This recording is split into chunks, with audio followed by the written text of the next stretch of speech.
এই লুকটি তোমাদের কেমন লাগছে অবশ্যই তোমরা কমেন্ট করে জানিও। এর পেছনে কত যে গল্প আছে সেটাই আমি তোমাদের সাথে শেয়ার করতে এলাম। Hello everyone, Mili makeup studio and beauty একাডেমির পক্ষ থেকে আমি মেকআপ আর্টিস্ট মিলি আবারও একটা নতুন ব্লগ নিয়ে চলে এলাম। এটা ছিল শিউলি রিসেপশন। তোমরা বিয়ে তো দেখেইছো। তো শুরুতে কি অ্যাজ ইউজুয়াল যা হয়, আমাদের টাইমিং ছিল 3:30।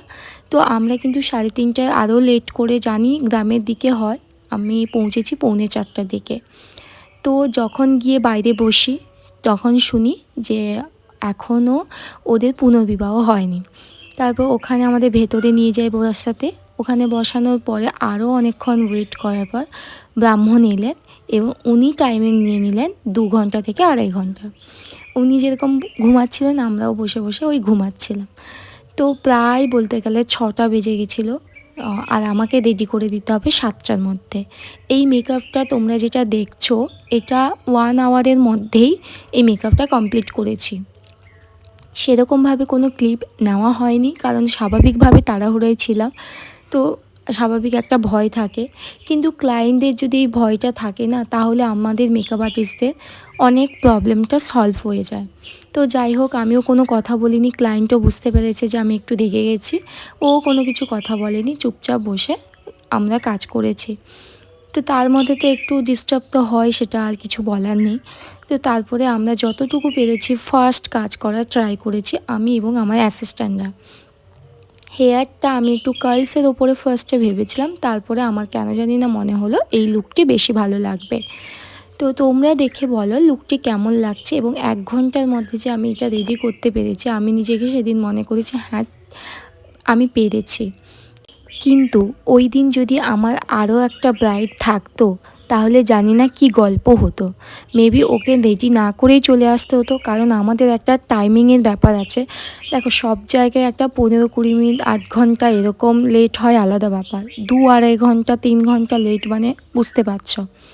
যাই হোক, ওর মেকআপটা করার পরে হেয়ারটা যখন আমি একটু সামনের দিকে আনি ভালো লাগছিল না, তাই পিছনেই বেশি ভালো লাগছিল। এই লুকটা আমি এইভাবে ক্রিয়েট করেছি। তোমরা দেখে বলো লুকটি কেমন লাগছে। এখানে আমি সব আমার যারা আপকামিং ব্রাইড আছো তাদের বারবার আমি একটু মেনশন করে দিচ্ছি, প্লিজ তোমরা রিকোয়েস্ট করতে বলছি, তোমরা যখন বুকিং নেবে ভালোভাবে কথা বলে বুকিংটা নিও।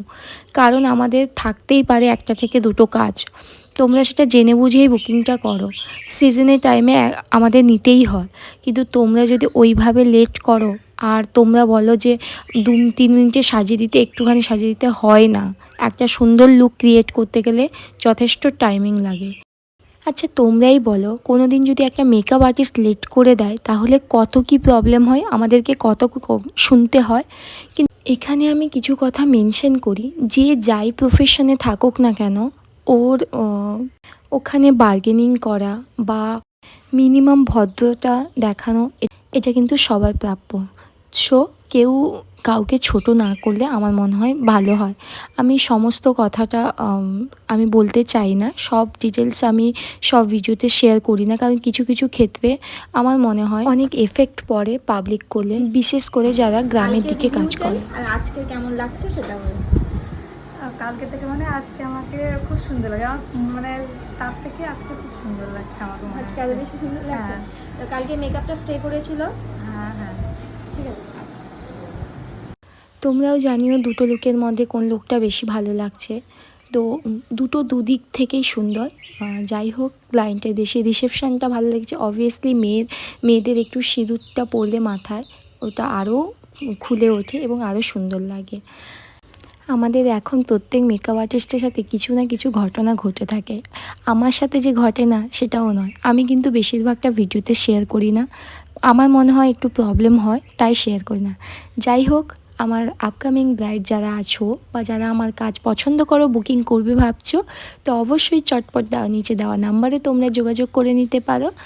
আমার নাম্বার হচ্ছে 8768377308। আর আমার যারা ক্লাস করতে চাইছো, আমার একটা নতুন ব্যাচ আবার শুরু হয়েছে, পরবর্তী ব্যাচের জন্য তোমরা যোগাযোগ করতে পারো। আজকের জন্য টাটা। ভিডিওটি ভালো লাগলে লাইক শেয়ার কমেন্ট করো।